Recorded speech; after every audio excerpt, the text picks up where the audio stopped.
Hello മക്കളെ, അപ്പോൾ അതേ നമ്മുടെ എക്സാംസ് ഒക്കെ അടുത്ത് തുടങ്ങാനായില്ലേ. മാർച്ച് ആയി കഴിഞ്ഞാൽ നമുക്ക് വേണ്ടിയിട്ട് ഒരു വലിയ എക്സാം ഉണ്ട്, നമ്മുടെ ആനുവൽ എക്സാം ഉണ്ട്. അപ്പോൾ മക്കളെല്ലാവരും പഠിച്ചു തുടങ്ങിയിട്ടില്ലേ? ഇനി പഠിച്ചു തുടങ്ങാത്ത മക്കളുണ്ടെങ്കിൽ എന്ത് ചെയ്യണം? ഇപ്പോൾ മുതൽ തന്നെ നന്നായിട്ട് പഠിച്ചു തുടങ്ങണം. കാരണം നമ്മളെല്ലാവരും ചെയ്യുന്ന ഒരു വലിയൊരു മിസ്റ്റേക്കാണ്, അല്ലെങ്കിൽ വലിയൊരു ഫോൾട്ടാണ്. എക്സാം അടുക്കുന്ന ഒരു മാസം മുന്നേയോ അല്ലെങ്കിൽ ഒരു 2 ആഴ്ച മുന്നേയോ അല്ലെങ്കിൽ ഒരാഴ്ച മുന്നേയൊക്കെ ആയിരിക്കും നമ്മൾ പഠിക്കാൻ വേണ്ടി സ്റ്റാർട്ട് ചെയ്യുക. അപ്പോൾ നമുക്ക് ഒത്തിരി സബ്ജക്റ്റ് ഉണ്ടായിരിക്കും, ഒത്തിരി ചാപ്റ്റേഴ്സ് ഉണ്ടായിരിക്കും. എല്ലാം നമ്മൾ ഒറ്റയടിക്ക് പഠിക്കുന്ന സമയത്ത് പഠിച്ച കാര്യങ്ങൾ നമ്മൾ മറന്നുപോകും. അപ്പോൾ ഒരു 100 തവണ വായിച്ചു കഴിഞ്ഞാലായിരിക്കും ചില കാര്യങ്ങളൊക്കെ നമുക്ക് മനസ്സിലാക്കാൻ പറ്റുള്ളൂ. അല്ലെങ്കിൽ നമ്മൾ പഠിച്ചുകൊണ്ടിരിക്കുന്ന സമയത്ത് ഉറക്കം വരും, അതുപോലെ ദേഷ്യം വരും അല്ലേ. ഒന്നും പഠിച്ച് തലയിൽ കയറുന്നില്ലല്ലോ എന്ന് പറഞ്ഞാൽ നമുക്ക് ദേഷ്യം വരും. ഈ ഒരു കണ്ടീഷനൊക്കെ എൻ്റെ മക്കൾക്ക് ഉണ്ടാവാറില്ലേ? ഓക്കെ, അതിന് മെയിനായിട്ടുള്ള കാരണം എന്താണ്? നമുക്ക് കുറേ കാര്യങ്ങൾ പഠിക്കാനുണ്ട്. അപ്പോൾ മുന്നേ നമ്മളെല്ലാ കാര്യങ്ങളും മെല്ലെ മെല്ലെ പഠിച്ചു കഴിഞ്ഞാൽ നമുക്ക് ലാസ്റ്റ് എക്സാം ഒക്കെ ആകുമ്പോൾ നമുക്ക് ഈസി ആയിട്ട് എല്ലാ കാര്യങ്ങളും പഠിച്ചെടുക്കാൻ പറ്റും. അപ്പോൾ ലാസ്റ്റ് നമ്മുടെ ഫൈനൽ എക്സാം ഒക്കെ ആകുമ്പോൾ ജസ്റ്റ് ഒന്ന് നമ്മൾ റിവൈസ് ചെയ്താൽ മതി അല്ലേ. ജസ്റ്റ് ഒന്ന് റിവൈസ് ചെയ്തൊന്ന് ഓടിച്ച് നോക്കിയാൽ തന്നെ നമുക്ക് എല്ലാ കാര്യങ്ങളും ക്രിസ്റ്റൽ ക്ലിയർ ആയിട്ട് പഠിക്കാൻ പറ്റും. പിന്നെ പഠിക്കുന്ന കാര്യങ്ങൾ നമുക്ക് ഇഷ്ടപ്പെട്ട് പഠിക്കാൻ പറ്റും. അവസാന സമയത്ത് പഠിക്കുന്ന സമയത്താണ് ഒന്നും നമുക്ക് മനസ്സിലാക്കാൻ പറ്റാത്തത്. അപ്പോൾ ഈ ഒരു ക്ലാസ്സിൽ നിങ്ങൾ എങ്ങനെയെങ്കിലുമൊക്കെ എക്സാം ഒക്കെ എഴുതും അല്ലേ. നമ്മുടെ ഫൈനൽ എക്സാം ഈ ഒരു തലേ ദിവസം പഠിച്ചിട്ടായാലും എൻ്റെ മക്കളെല്ലാവരും അടിപൊളിയായിട്ട് എക്സാം ഒക്കെ എഴുതും. പിന്നെ നിങ്ങൾ വലിയ ക്ലാസ്സിലോട്ട് പോകുന്ന സമയത്ത് ഈ പഠിച്ച സാധനത്തിൻ്റെ കുറച്ച് കൂടുതൽ കാര്യങ്ങളാണ് നിങ്ങൾക്ക് കുറച്ചും കൂടി വലിയ ക്ലാസ്സിൽ പഠിക്കാനുള്ളത്. അപ്പോൾ ആ ഒരു സമയത്ത് ഈ പഠിച്ച കാര്യങ്ങളൊന്നും നമുക്ക് ഓർത്തെടുക്കാൻ പറ്റൂല. കാരണം ഒരു കുറച്ച് സമയത്ത് മാത്രമാണ് നമ്മുടെ ബ്രെയിനിനോട് നമ്മൾ പഠിപ്പിച്ചു കൊടുത്തിട്ടുള്ളൂ.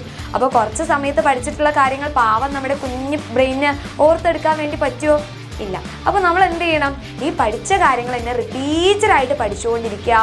അതുപോലെ തന്നെ മുന്നേ തന്നെ നമ്മൾ നല്ല രസത്തിൽ ഇഷ്ടപ്പെട്ട് പഠിച്ചുകൊണ്ടിരിക്കുക. അപ്പോൾ തന്നെ നിങ്ങൾക്ക് ഈസി ആയിട്ട് എക്സാം ഒക്കെ അറ്റൻഡ് ചെയ്യാൻ പറ്റും.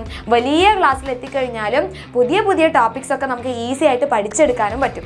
ഓക്കെ, അപ്പോൾ 1 മുതൽ അല്ലേ, നമ്മൾ 1 മുതലാണ് സ്റ്റാർട്ട് ചെയ്യേണ്ടത്. ഫസ്റ്റ് ബേസ് മുതൽ സ്റ്റാർട്ട് ചെയ്ത് കഴിഞ്ഞാലാണ് നമുക്ക് എല്ലാ കാര്യങ്ങളും അടിപൊളിയായിട്ട് പഠിക്കാൻ പറ്റും. അപ്പോൾ അതിന് വേണ്ടിയിട്ടാണ് മക്കളെ നമുക്കൊരു പുതിയ ബാച്ച് സ്റ്റാർട്ട് ചെയ്തിട്ടുള്ളത്. അപ്പോൾ എൻ്റെ മക്കൾക്ക് പുതിയ ബാച്ചിലോട്ട് ജോയിൻ ചെയ്യാം. ഇനി നിങ്ങൾ നെക്സ്റ്റ് വലിയ മക്കളാവാൻ പോവുകയാണ് അല്ലേ. ഇപ്പോഴുള്ള ക്ലാസ്സിൽ നിന്ന് ഒരു പടി ഫ്രണ്ടിലോട്ട് പോവുകയാണ്. അപ്പോൾ ആദ്യം മുതൽ തന്നെ ടെക്സ്റ്റ് ബുക്കിലെ ആദ്യ പാഠങ്ങൾ മുതൽ അവസാനം വരെ നമുക്ക് ഒരുമിച്ചിരുന്ന് പഠിക്കാം. വളരെ ഇൻട്രസ്റ്റോടെ പഠിക്കാൻ വേണ്ടിയിട്ടാണ് നമ്മുടെ പുതിയ ബാച്ച് നമ്മൾ സ്റ്റാർട്ട് ചെയ്തിട്ടുള്ളത്. സോ നമ്മുടെ ബാച്ചിലോട്ട് മക്കൾ ജോയിൻ ചെയ്ത് കഴിഞ്ഞാൽ വീക്ക്ലി 3 ലൈവ് ക്ലാസ്സസ് ഉണ്ടായിരിക്കും. 3 ലൈവ് ക്ലാസ്സിൽ നമ്മൾ കണ്ട് അടിപൊളിയായിട്ട് പഠിക്കാനുള്ള കാര്യങ്ങൾ പഠിക്കുന്നു, എക്സ്ട്രാ ആയിട്ടുള്ള കാര്യങ്ങൾ ചെയ്യുന്നു, എക്സ്ട്രാ ആക്ടിവിറ്റീസുകൾ മക്കളോട് ചെയ്യിപ്പിച്ച് നിങ്ങളുടെ ബ്രെയിനെ കുറച്ചും കൂടി ഡെവലപ്പ് ചെയ്യിക്കുന്നു. ഓക്കെ, അതുകൂടാതെ തന്നെ ലേണിംഗ് ആക്ടിവിറ്റീസ് ഉണ്ടായിരിക്കും. പിന്നെ റെക്കോർഡഡ് ആയിട്ടുള്ള ക്ലാസ്സസ് ഉണ്ടായിരിക്കും.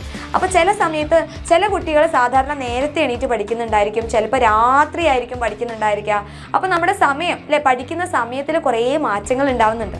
അപ്പോൾ ഈ മാറ്റങ്ങൾക്കനുസരിച്ച് നിങ്ങൾക്ക് എപ്പോഴാണോ പഠിക്കാൻ തോന്നുന്നത് അതിനനുസരിച്ചിട്ടായിരിക്കും നമ്മുടെ റെക്കോർഡഡ് ക്ലാസ്സസ് ഉണ്ടായിരിക്കുക. അപ്പോൾ മക്കൾക്ക് രാവിലെയാണ് പഠിക്കുന്നതെങ്കിൽ രാവിലെ നിങ്ങൾ പഠിച്ചാൽ മതി. ഇനി രാത്രിയാണ് പഠിക്കേണ്ടതെങ്കിൽ രാത്രി പഠിച്ചാൽ മതി. അപ്പോൾ നിങ്ങളുടെ സമയത്തിനനുസരിച്ച് കുഞ്ഞുമക്കൾക്ക് എപ്പോഴാണ് പഠിക്കാൻ ഫ്രീ ആയിട്ടുള്ളത് അല്ലെങ്കിൽ എപ്പോഴാണ് പഠിക്കാൻ ഇൻട്രസ്റ്റ് ആയിട്ടുള്ളത് ആ സമയത്ത് നമുക്ക് പഠിക്കാൻ വേണ്ടി പറ്റും. അതുകൊണ്ടാണ് നമ്മൾ റെക്കോർഡഡ് ക്ലാസ്സസ് പ്രൊവൈഡ് ചെയ്യുന്നത്.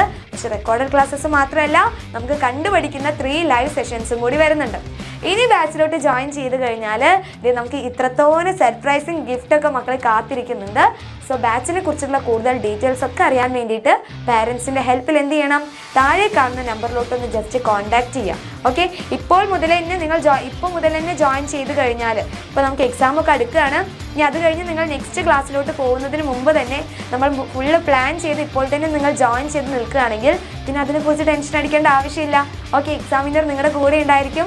അടുത്ത ക്ലാസ്സിൽ നിങ്ങളുടെ കൈ പിടിച്ച് നമുക്ക് ഒപ്പം പഠിക്കാം. ഓക്കെ, സോ നമ്മുടെ ബാച്ചിനെ കുറിച്ചുള്ള കൂടുതൽ ഡീറ്റെയിൽസ് അറിയാൻ വേണ്ടി താഴെ കാണുന്ന നമ്പറിലോട്ടൊന്ന് ജസ്റ്റ് കോൺടാക്ട് ചെയ്യുക. കൂടുതൽ ഡീറ്റെയിൽസ് എല്ലാം അറിഞ്ഞ് നിങ്ങൾക്ക് ഇൻട്രസ്റ്റ് ഉണ്ടെങ്കിൽ എന്ത് ചെയ്യുക? ബാച്ചിലോട്ട് ജോയിൻ ചെയ്യാം.